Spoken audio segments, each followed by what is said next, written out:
that a lot of people enjoy about my channel is I don't go buy brand new. This was $130 in the bush in its natural state.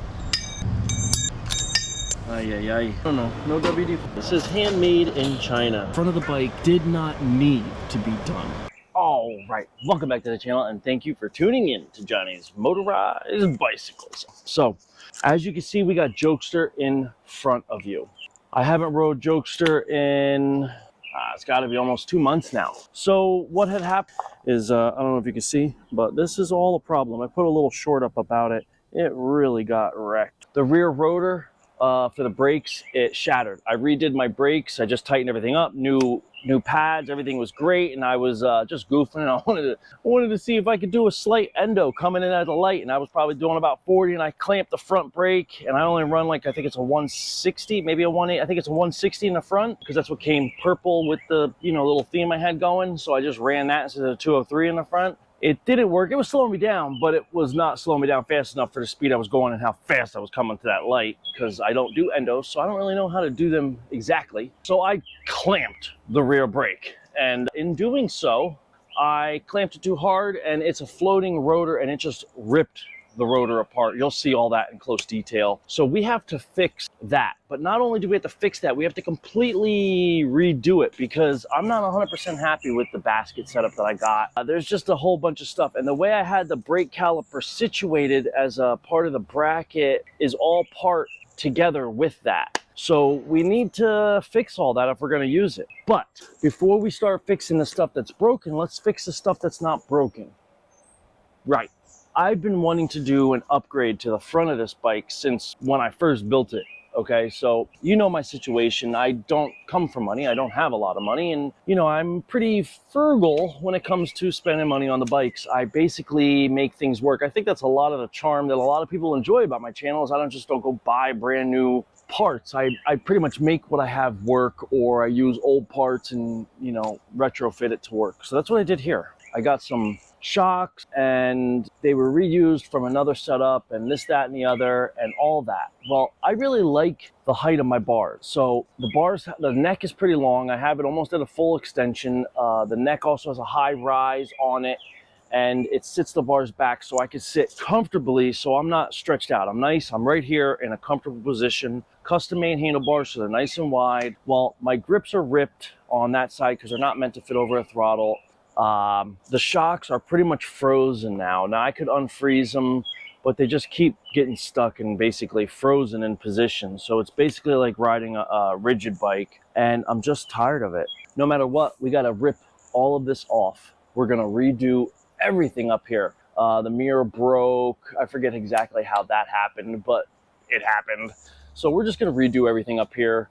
We're going to redo everything here, and then we're going to redo everything back there. So let's start stripping this thing completely apart, and let's see what we got to work with. And then we'll show you the new stuff. I think you might actually like it. I know I am really excited about it because it's pretty. All right. Okay, I got everything laid out here. I just want to show you real quick. I actually just did everything I'm about to tell you, but I completely forgot to touch the record button and then realized the camera shuts off by itself after a minute.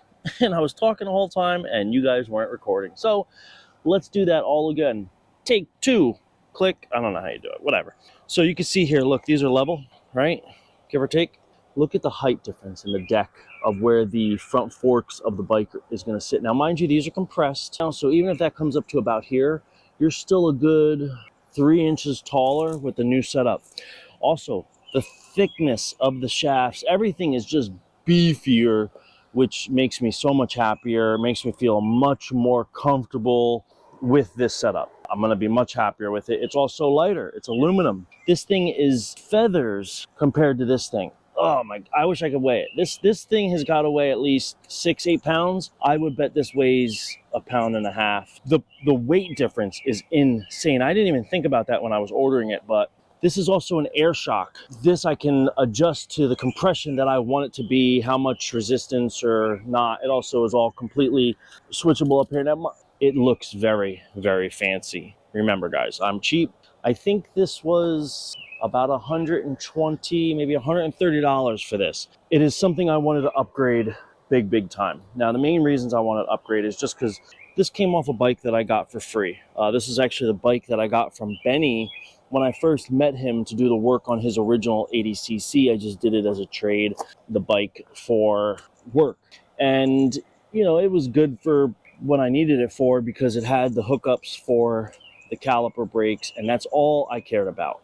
I wanted front suspension, I wanted 29-inch or 700C, and I wanted the attachment for the rotor brakes because I did not want to do like how Tweaker, well now it has that, but how, remember, Purple Nightmare has them, how this has the V-brakes, that's what Tweaker had in the front, and that's what most of them have, and I didn't want to do that with this bike again. So that's why I was so adamant on getting something that had the rotor brakes hookups. I wanted something sturdier, beefier, something that spoke more to what I'm doing, making a nice, pretty, reliable daily, and I think this definitely speaks volumes on that. But the main reason I had to upgrade is I could feel when I would make a left or a right, like just stationary, I could feel grinding. So this is the spacer that goes in the neck, and the shaft goes through it. I put in a brand new bearing when I built the bike. This is a sealed bearing. Super smooth, I loved it. But the bottom, because it was all, you know, mix match parts to a bike that didn't have a shock and all different tapers, and this was a much larger neck than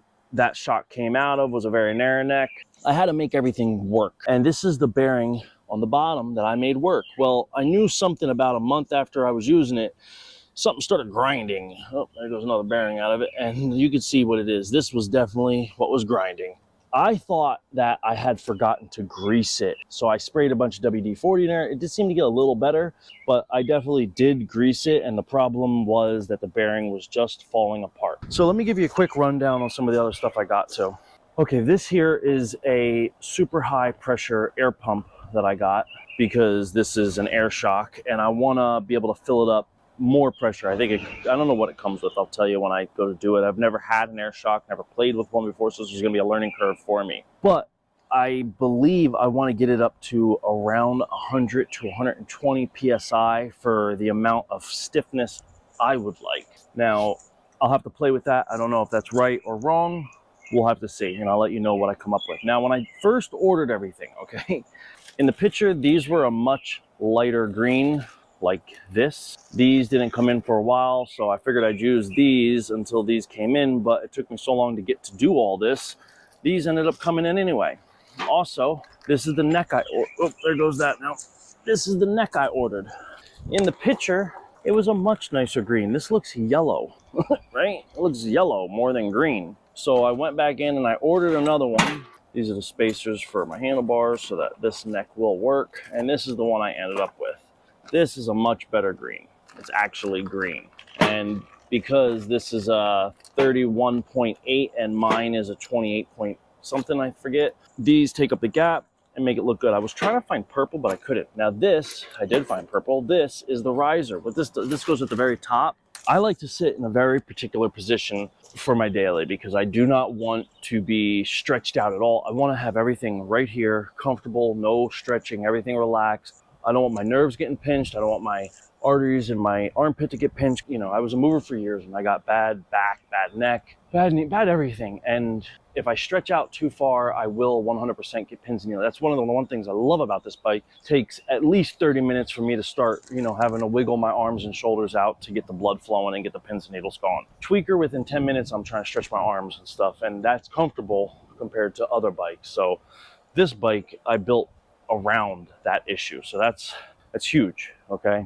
I didn't want to lose that because I had this setup just perfect. Now going with that setup and going with this type of a neck, because the other one was a gooseneck, and I had from there up was how much stuck up out. I was only able to do that because of the type of setup that this was. So with this, just tightens on, and there's spacers so you can keep it how high you want it, but once it's on, that's it. And I also wanted to make sure I didn't have any extension. I wanted to have the handlebars as close to me as possible for more comfort. And that's why I went with the riser. This will get that neck up higher so I can be more comfortable, and it will just give me more options so I can cut that down whatever I need. I can put this where I need it, space it out, all that nonsense, and I can get the handlebars exactly where I want again, and that's gonna be a huge thing for me. All right, I got a lot of work to do in the front end here. I'm very excited about it all. I don't think I'm going to get anywhere close to finishing this, but no matter what, we still got to get the rear done because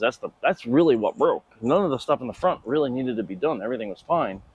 I did this because I wanted to do this. This is something I've been wanting to do for a while.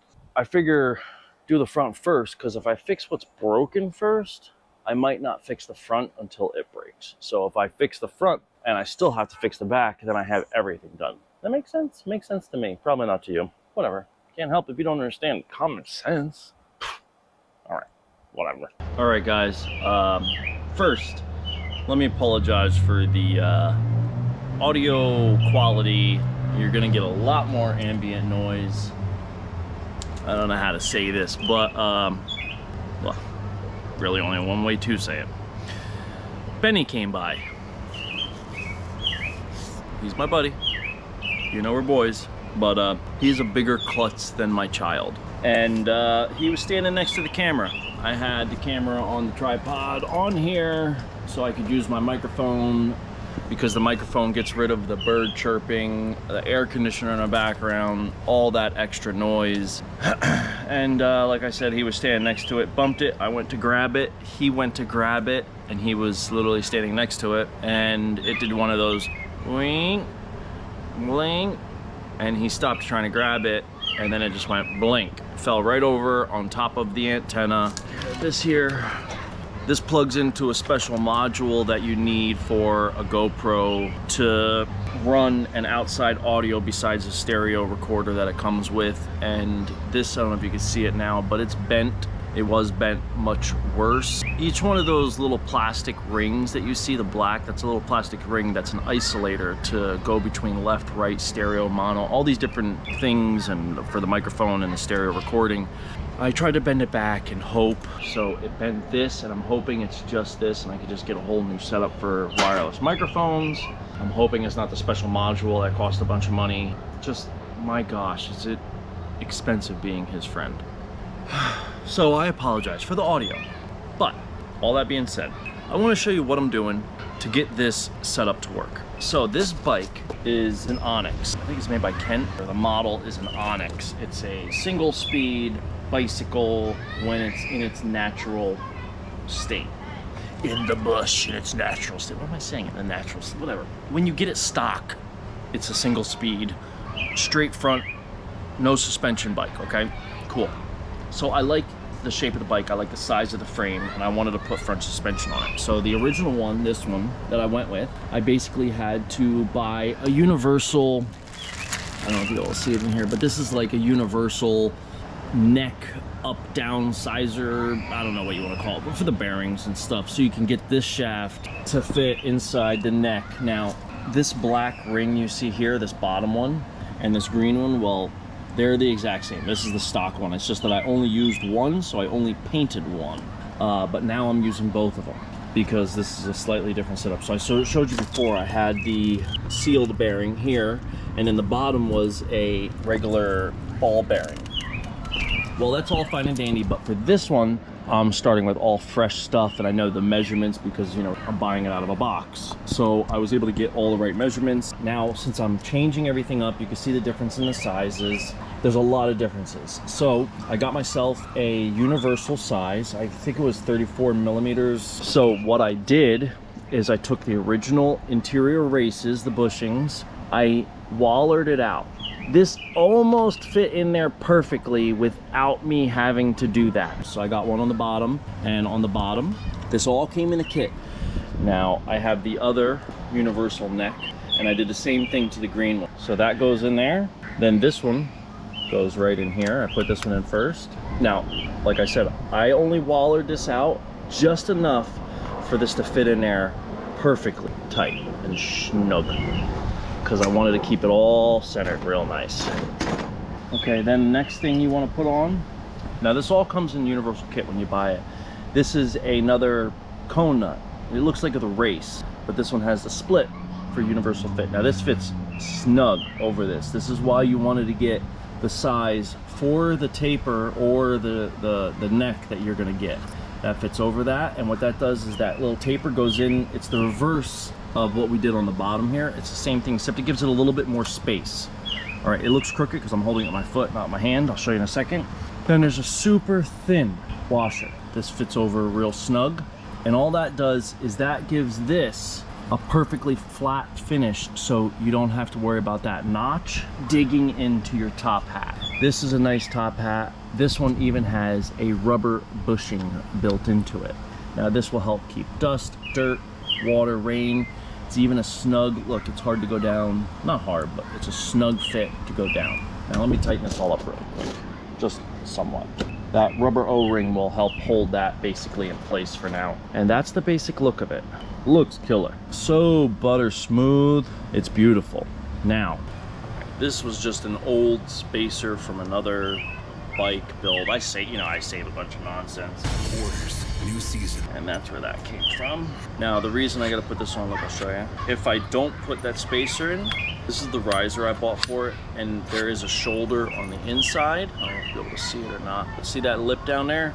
That's hitting the top. Now, I could cut the neck, but I want to get as much height out of this as possible so that I could be in a similar sitting position I was before, if not even better.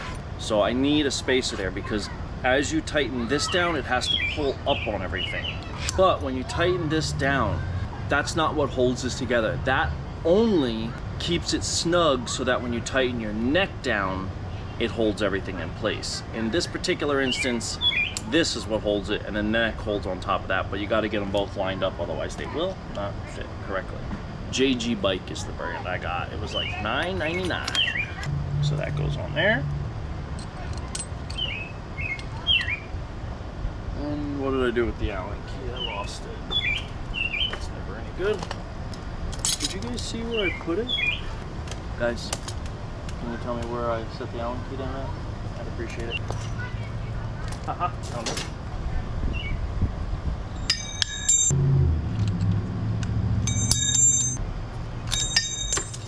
Ay, ay, ay. Now all you gotta do is make sure this thing is all plumb and true. Because I'm doing a riser and a neck, I make sure that the neck and the riser are equal, and then I adjust through the riser, because that's what's actually going to be turning. There we go. No slop, no drag. Perfect. Perfect! Now, something else I found out, because of the shape of this, where it connects, sticks out farther where the brakes attach, and like this one here, it's not like that. So with my wheel setup that I have, and since, if you guys remember, I had to make this all pretty much custom because this wasn't really meant for a front rotor, I had to square this off and drill it out and tap it. The bolts I used hardened steel grade 8 bolts, but they stick out pretty far, so I have to put a spacer on this side. Now I got plenty of thread, so it's not really an issue, but I got to put a spacer on this side and that side, because I got to duplicate whatever I do on this side, I got to do on that side, otherwise it will sit uneven. Basically, I'm just going to use a jam nut, because that should be the right amount of thickness. I'll get 2 of the same, throw them on, and then we can go from there and see how it is. And once that's on, we can put the handlebars on and start seeing how it looks. I'm pretty excited. All right, guys, welcome back. It's probably been about a week since you have seen me on this bike last. Can't always get to do stuff when you want to do stuff, but I do have a helper who isn't helping but also isn't hindering, so that's kind of helping. Okay, anyway, let's show you what I did so far. So this is it. Basically, she is done in the front. I have done a couple things different. So even though it's a little bit lower, it's farther back, which I really, really like. Also, you building that, bud? Let's say hi. Gunner. Say hi. Hi. Good boy. Love you. Love you. Basically everything up here is done. So you see the new ZTZ Racing. It's almost the cheapest I could get. Not exactly, but it's pretty cheap. I mean, still $130 is not bad considering I got green, the color I wanted, and it's an air shock. It seems really solid. No WD-40. I remounted the fender, obviously. Basically everything looks great. The black, the green, exactly what I wanted. I also did a couple things that I've been wanting to do that's just been driving me nuts. Basically it's mounted the same as before, except I spun the struts upside down this time so I can get the angle better.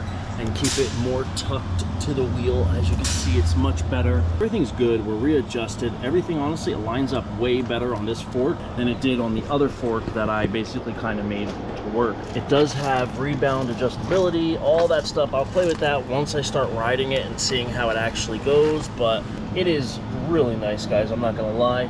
And this, honestly, like, I don't know if it means anything, but it says handmade in China. So there is most certainly a 5-year-old somewhere that made this by hand. So that's gotta count for something. It is handmade. Oh, damn. I say, I seem to have sewn a shoe to my hand. May I go to the nurse? Replace him! Ah!